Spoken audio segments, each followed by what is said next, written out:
welcome to a new video. I hope that you're having an amazing day, and in today's video I am going to be giving 5 tips on how to buy and choose good art supplies. So hello, my name is Grace. This is the face behind the voice in many of my tutorials. If you didn't know, this is me. Hello. So I'm going to be looking over to the side because that's where my notes are. So in this video, it's going to be unscripted, which means that my personality might shine out a little bit, but I will try and keep this as concise as possible so that there aren't many jump cuts and it'll be a little bit difficult to watch this video. So I am going to be using the camera audio because just to keep it simple, it's just a lot easier. Even though it's not the best quality, you'll be able to hear me just fine. So let's get on with it. In this video, I am going to be giving examples on how to buy sketchbooks and paper in particular. There are so many different art supplies, and so for me to give examples on every single one of them will be a little bit difficult, and so just to keep it simple, I will be giving examples on sketchbooks. But you can apply these same tips to whatever art material you plan to buy. Okay, let's get into it. So the first tip that you want to bear in mind is price point.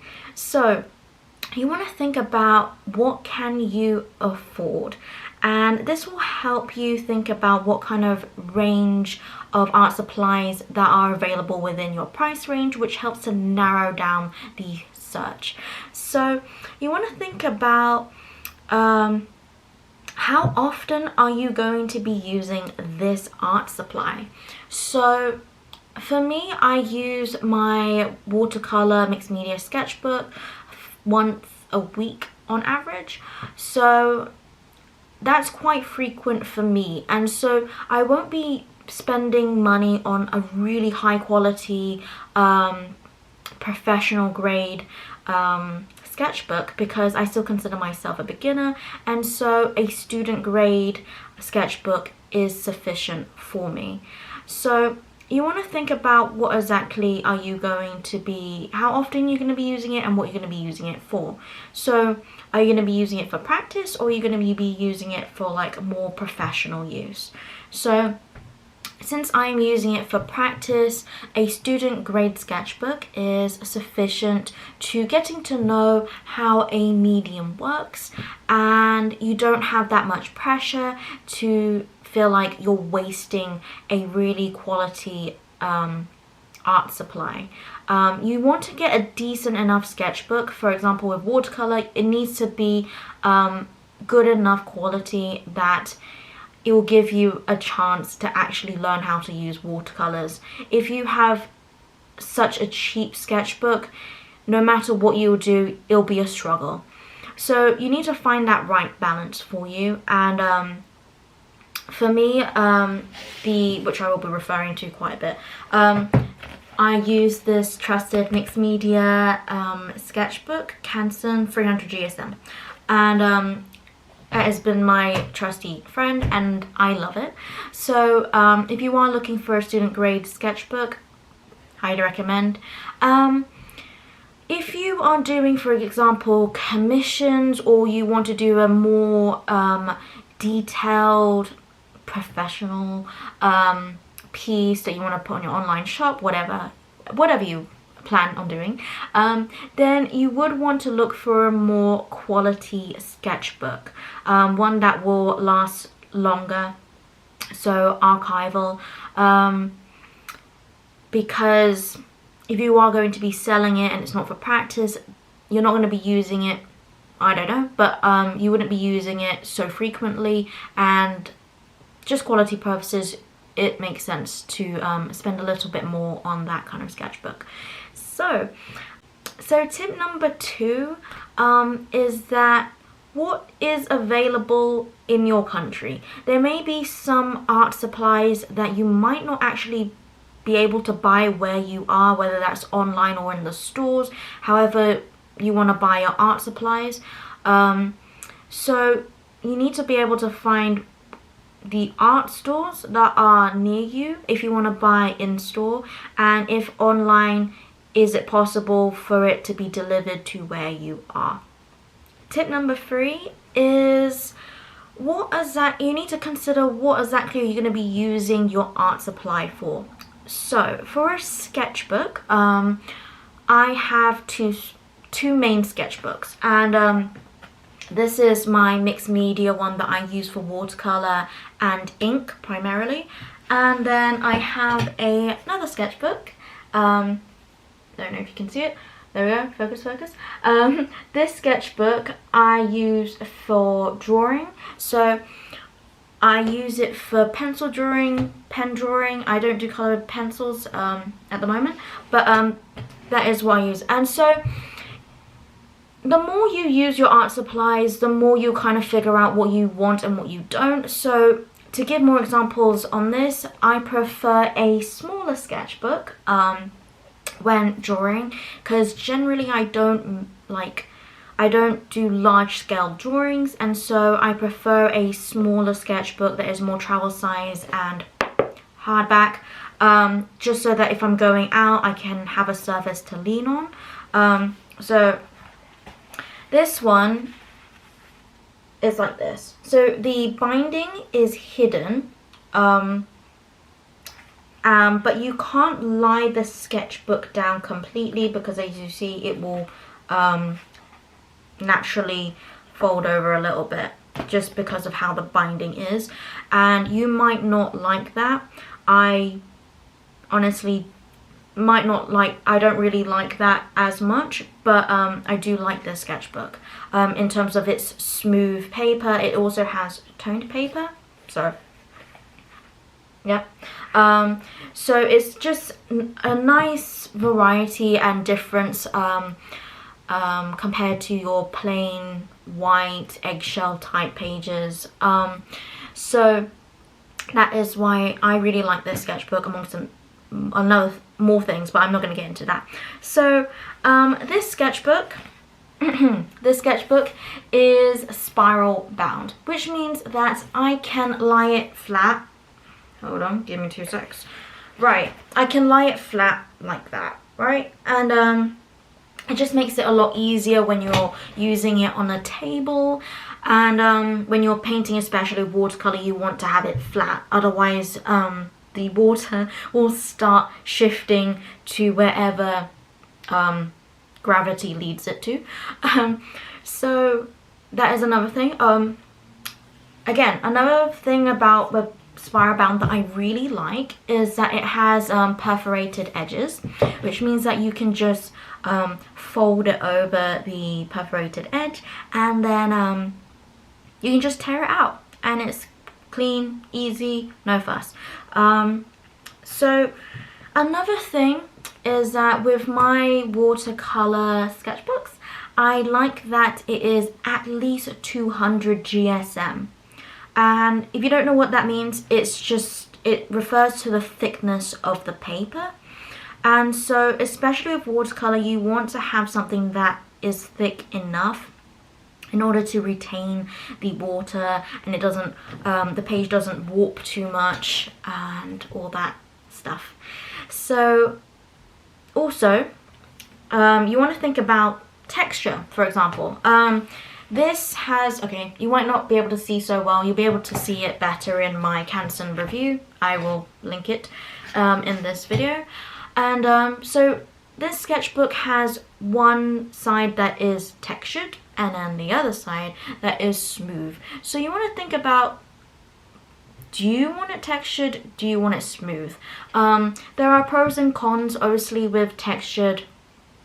I personally feel like it's better to blend colors with, but you will be able to see the texture in your final drawing or painting, and so if you are scanning it, you might be able to see that as well, which may be inconvenient for you, and so you might want to opt for a smooth one. Yeah, so, but it's completely up to you what you prefer. In the end of the day, I will never say that one sketchbook is the best sketchbook. It's really down to preference. What are you going to be using the sketchbook for? And what do you find easiest to use as well? So the next thing, another thing linking to this is you might want to think about also ethical reasons. If you are a vegan, then you won't be able to use the vellum, I think that's how you pronounce it, the vellum paper, because I think it's made out of animal skin. I'm not sure. However, vellum is recommended. It's meant to be better for dry mediums, I believe. Don't quote me on this. I will give you resources on if you wanted to know more about this.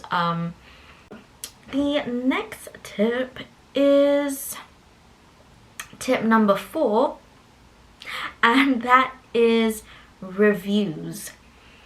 My goodness, reviews are so important, especially if you're going to be buying online. It's incredibly important to see reviews, to see what other people are saying about the product. In terms of pros of the product, does it do what it says it's meant to do? And the cons, is the cons a deal breaker for you? It's up to you to kind of decipher from the reviews whether it's worth buying the art material.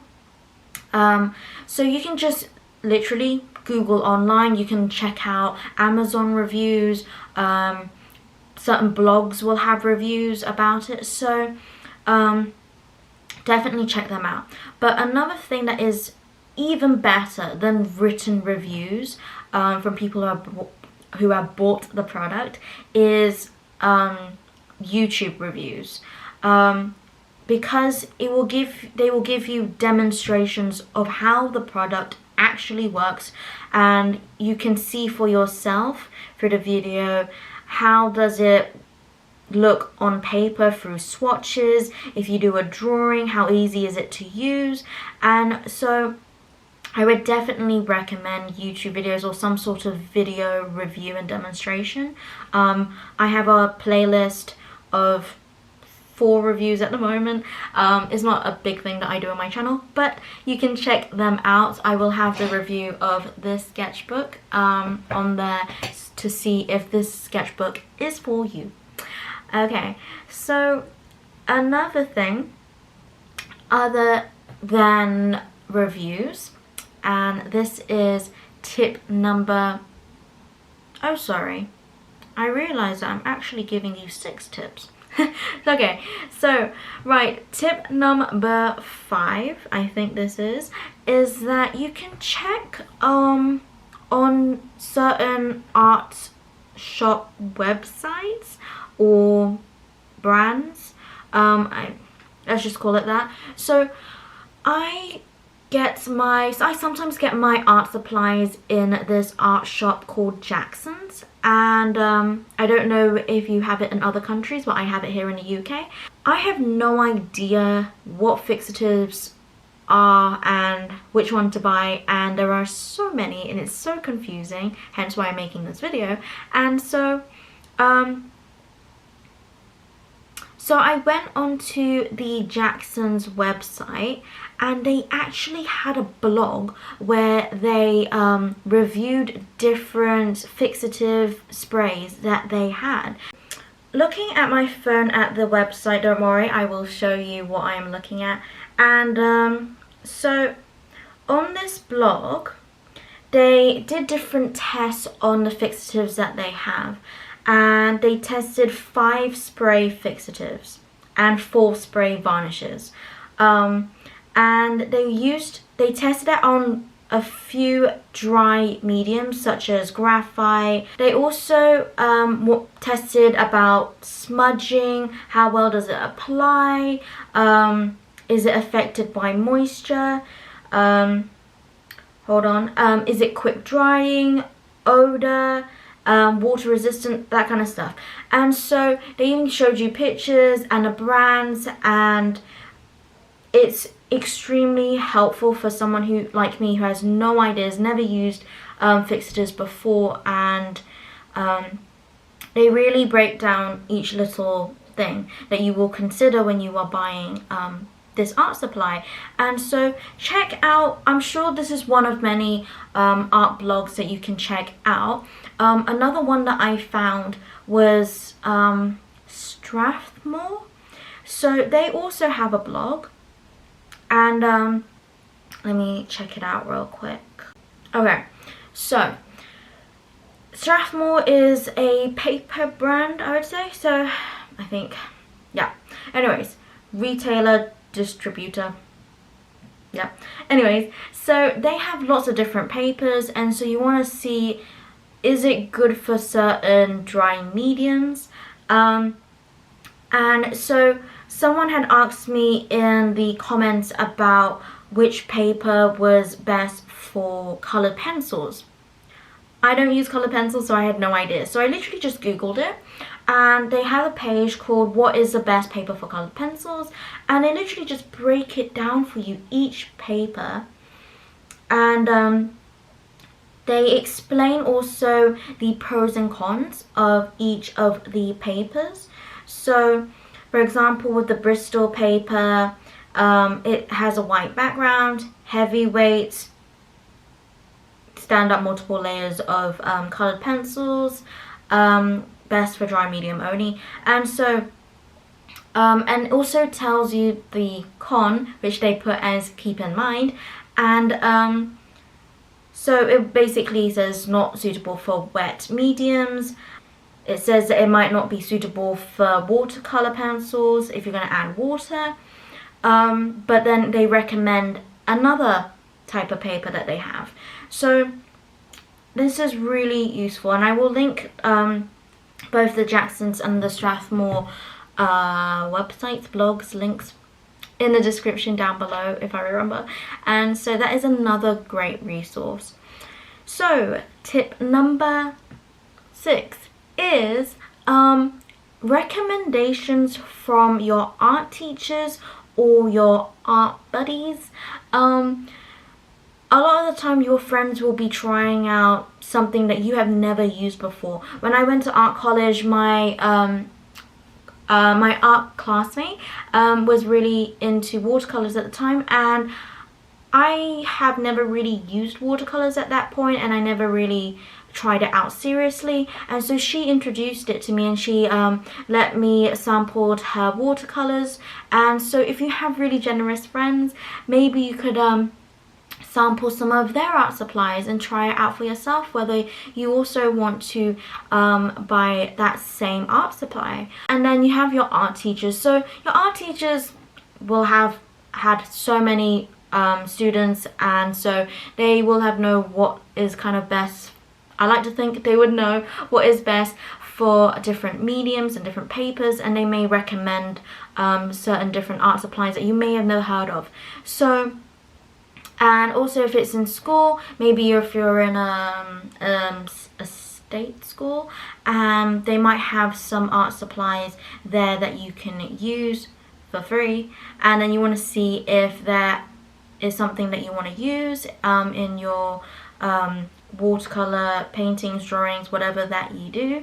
That is all for this video. I hope that these 6 tips, not 5, is helpful for you to kind of think about what kind of art supply you want to buy, and hopefully I've narrowed down the search for you to make it a little bit easier to kind of understand the different products, brands that they have out there. If you like this video, then don't forget to leave a thumbs up. Don't forget to subscribe.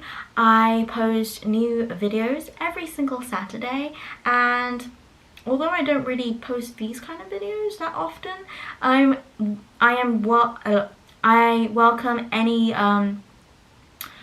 I'm very open to video suggestions, ideas that you have. This video was suggested to me, and so let me know what videos you want me to make in terms of maybe advice, tutorials, what have you. And that is all from me. So as always, God bless, and I'll see you later. Bye.